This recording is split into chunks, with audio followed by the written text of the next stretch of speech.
ಶ್ರೀ ಆರ್.ಜಿ. ಶೆಟ್ಗಾರ್ ಅವರು ಕೂಡಲ ಸಂಗಮ ಶಿಕ್ಷಣ ಸಂಸ್ಥೆಗೆ 30 ವರ್ಷಗಳಿಂದ ಸತತವಾಗಿ ಏಕಚಕ್ರಾಧಿಪತಿಯಂತೆ ಅಧ್ಯಕ್ಷರಾಗಿ ಮುಂದುವರೆದು ಯಾರಿಗೂ ಅವಕಾಶ ಮಾಡಿಕೊಡದೆ ಕಾನೂನು ಬಾಹಿರವಾಗಿ ತಮ್ಮ ಆಡಳಿತ ನಡೆಸುತ್ತಾ ಬಂದಿದ್ದಾರೆ. ಅವರ ಅಧಿಕಾರ ಅವಧಿಯಲ್ಲಿ 1,14,00,000 ರೂಪಾಯಿ ಸಂಸ್ಥೆಯ ಹಣ ದುರ್ಬಳಕೆ, 6 ಕೋಟಿ ಬೆಲೆ ಬಾಳುವ ಜಮೀನು ತಮ್ಮ ಹೆಸರಲ್ಲೇ ಮಾಡಿಕೊಂಡು ಸೊಸೈಟಿ ಹೆಸರಿಗೆ ಮರು ನೋಂದಣಿ ಮಾಡಿಕೊಳ್ಳಿಕ್ಕೆ ಅವರಿಗೆ ನಿರಾಕರಿಸ್ತಾ ಇದ್ದಾರೆ.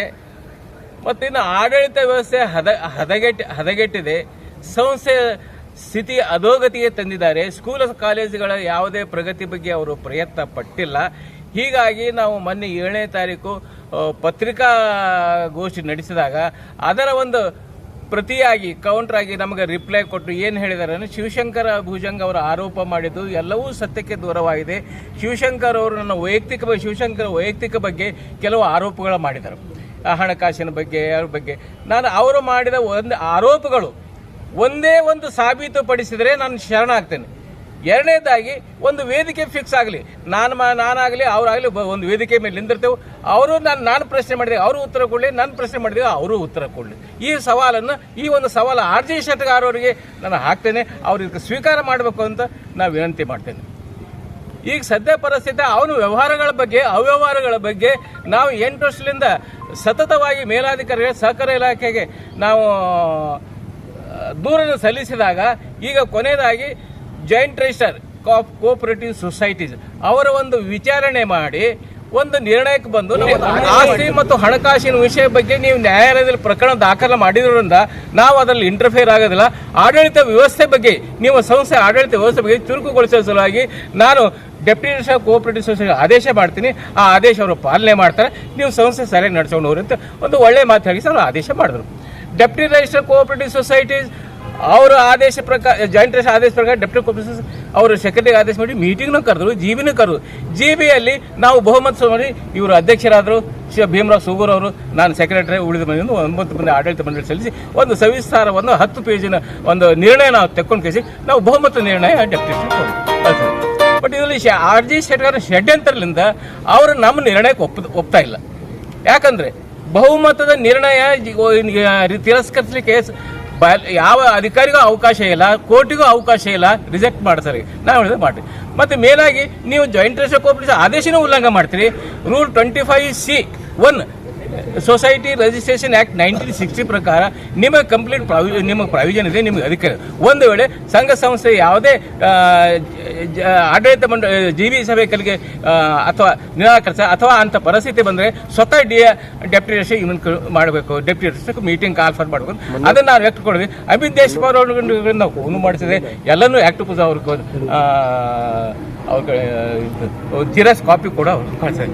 ಇವುಲ್ಲಿ ಮೇಲಾಧಿಕಾರಿ ಆದೇಶ ಹೋಗ್ತಾ ಇಲ್ಲ, ಡೆಪ್ಯೂಟಿ ರಿಜಿಸ್ಟರ್ ಯಾರು ಅವರು ಹೋಗ್ತಾ ಇಲ್ಲ. ಮತ್ತು ನಮ್ಮ ಬಯಲಾಜಲ್ಲಿ ಅವಕಾಶ ಇದೆ, ಕಾನೂನಲ್ಲಿ ಅವಕಾಶ ಇದೆ. ಹೋಲಿ, ನೀವು ಕಾನೂನು ಬೇಡ, ಅವಕಾಶ ಬೇಡ, ಏನು ಬೇಡ. ನೀವೊಬ್ಬರು ಅಧಿಕಾರಿ ಆದವರು, ಸಂಘ ಸಂಸ್ಥೆಯನ್ನು ಉಳಿಸಿ ಬೆಳೆಸಬೇಕಾದ ಒಬ್ಬ ಅಧಿಕಾರಿ ಆದವರು ನಮ್ದು ಏನೋ ತಪ್ಪಾಡಿದ್ರೆ ನಮ್ಮ ಮಾರ್ಗದರ್ಶನ ಮಾಡಲಿ, ನಾವು ಸೆಟ್ರೈಟ್ ಮಾಡ್ಕೊಳ್ತೇವೆ. ಆದರೆ ಎಲ್ಲನೂ ಬಿಟ್ಕೇಸಿ ನಾನು ಜಿಬಿ ಕರೆಗಿಲ್ಲ, ಜಿಬಿ ಮಾಡಿ ನಾ ಆಡಳಿತಾಧಿಕಾರಿ ನೇಮಕ ಮಾಡ್ತೀನಿ ಅಂತದ. ಆಡಳಿತಾಧಿಕಾರಿ ನೇಮಕ ಮಾಡೋ ಅವಶ್ಯಕತೆ ಏನದು? ಅವಶ್ಯಕತೆ ಇಲ್ಲವೇ ಇಲ್ಲ. ಅಂತ ಸಂದರ್ಭದಲ್ಲಿ ಸನ್ನಿವೇಶ ಇಲ್ಲ. ಉಳಿದ ವಿಷಯ ದ್ವಂದ್ವ ವಿಷಯ ಕೋರ್ಟ್, ಹಣಕಾಸಿನ ವಿಷಯ ನ್ಯಾಯಾಲಯದಲ್ಲಿ ಅದು ನ್ಯಾಯಾಲಯ law will take its own course. ಹೀಗಾದಾಗ ನಾನು ಡೆಪ್ಯೂಟಿ ಕೈ ಜೋಡಿಸಿ ಕಾಲು ಬಿದ್ದೆ. ನೀವು ಒಂದೇ ನನ್ನ ಬಗ್ಗೆ ಏನಾದ್ರು ದ್ವೇಷ ಇದ್ದಾರೆ, ನನ್ನ ಮೇಲೆ ಆಕ್ಷನ್ ತೋರಿ ನನ್ನನ್ನು ಜೈಲಿಗೆ ಹಾಕ್ರಿ, ಬಟ್ ನಮ್ಮ ಸಂಸ್ಥೆಗೆ ಅನ್ಯಾಯ ಮಾಡಬೇಡ್ರಿ ಸರ್ ಅಂತ ಕೈ ಜೋಡಿಸಿ ಕಾಲು ಬಿದ್ದು ಬೇಡ್ಕೊಳ್ಳೋಕೆ. ನೀವು ಒಂದು ವೇಳೆ ನಿಮಗೆ ಕಾನೂನಲ್ಲಿ ಅವಕಾಶ ಇಲ್ಲ, ನಾವು ಬಯಲಾಸ್ ಪ್ರಕಾರ ನಮಗೆ ಅವಕಾಶ ಮಾಡಿಕೊಡ್ತೀವಿ, ಯಾವುದಕ್ಕೂ ಅವಕಾಶ ಪಡ. ನಿಮ್ಮ ಉದ್ದೇಶ ಆದರೂ ಏನಿದೆ? ಅದಕ್ಕೆ ಹೇಳಿದೆ ನಿಮಗೆ ಡಿಸ್ಕ್ರಿಷನರಿ ಪವರ್ಸ್ ಇದೆ, ವಿವೇಚನೆ ಇದೆ, ನಿಮಗೊಂದು ಅಧಿಕಾರ ಇದೆ, ನಿಮಗೊಂದು ವಿವೇಚನೆ. ನೀವು ಏನೋ ಡಿಸಿಷನ್ ತಗೊಂಡು ನಮಗೊಂದು ಮಾರ್ಗದರ್ಶನ ಮಾಡಕ್ಕೆ ಒಂದು ಜೀವಿ ಕರ್ಲಿಕ್ಕೆ ನೀವು ಸಮಸ್ಯೆ ಉದ್ಭವ ಮಾಡ್ತೀರಂದ because of it is in coalition ಇದ್ದಿದ್ದು ಆರ್.ಜಿ. ಶೆಟ್ಗಾರ್ ಇದಿಲ್ಲ. ನಮಗಾಗಿ ಆರ್.ಜಿ. ಶೆಟ್ಗಾರ್ ಅವರು ಎಲ್ಲನೂ ಬಿಟ್ಟು ನೀವು ಅಗ್ರಿಮೆಂಟ್ ಮಾಡಿಕೊಟ್ಟಿರಿ, ಎಲ್ಲನೂ ಮಾಡಿಕೊಟ್ರಿ, ಎಲ್ಲನೂ ನಡೀತಾ ಇಲ್ಲ. ಕೋರ್ಟಿಗೆ ಬಂದು ಹೇಳಿಕೆ ಕೊಟ್ಟು ಅದು ಈ ಥರ ಸ್ವಂತ ಖರೀದಿ ಮಾಡಿದ್ರೆ ಅಂತ ಹೇಳ್ತಾರೆ. ಈಗ ಅವರು ಜೇವರಿಗೆ ಈಗ ನೀವು ಏನ ಕೇಳಿದ್ರೆ ಶಿವಶಂಕರ ಭೂಷಣ್ ಕೇಸ್ ಹಾಕಿ ವಾಪಸ್ ತಗೊಂಡ್ರಿ, ವಾಪಸ್ ತಗೊಂಡ್ಮೇಲೆ ಮಾಡ್ತೀವಿ, ಅದನ್ನೂ ಆಯ್ತು ರೀ. ನೀನು ಬಾ ಜೇವರಿಗೆ, ನಾನು ವಾಪಸ್ ತಗೋತೀನಿ, ಅದನ್ನ ನೀವು ರಿಜಿಸ್ಟರ್ ಮಾಡ್ಕೊಳ್ಳೋ ಅಂತ ಹೇಳಿ. ಈಗ ನಮ್ಮ ಬೇಡಿಕೆ ಏನಂತಾರೆ, ಎಲ್ಲ ಬಿಟ್ಕೇಸಿ ವೈಯಕ್ತಿಕ ನನ್ನ ಬಗ್ಗೆ ಏನಾದ್ರು ಶಟಗಾರಿಗೂ ಅವ್ರಿಗೆ ಏನಾದ್ರು ವಿಷಯ ಇತ್ತಂದ್ರೆ ಎಲ್ಲ ಬಿಟ್ಟು ನೀವೇ ಹುಟ್ಟು ಹಾಕಿದ ಸಂಸ್ಥೆ ಇದೆ. ಶಟಗಾರ ನೀವೇ ಹುಟ್ಟಾಕಿ ನಿಮ್ಮಲ್ಲಿ ಒಂದು ಪರಿವರ್ತನೆ ತಂದು ಕೊಡಿಸಿ, ಯಾವುದೇ ಭಾವನೆಗಳಿದ್ದರೆ ದ್ವೇಷ ಭಾವನೆ ನನ್ನ ಬಗ್ಗೆ ಆಗಲಿ ಯಾರೇ ಸದಸ್ಯರ ದ್ವೇಷ ಅಂದರೆ ಅವನ್ನೆಲ್ಲ ಬಿಟ್ಕೇಸಿ ದಯಮಾಡಿ ಸಂಸ್ಥೆಗೆ ಅದನ್ನು ಜಮೀನು ಮಾಡಿಕೊಡ್ಬೇಕು.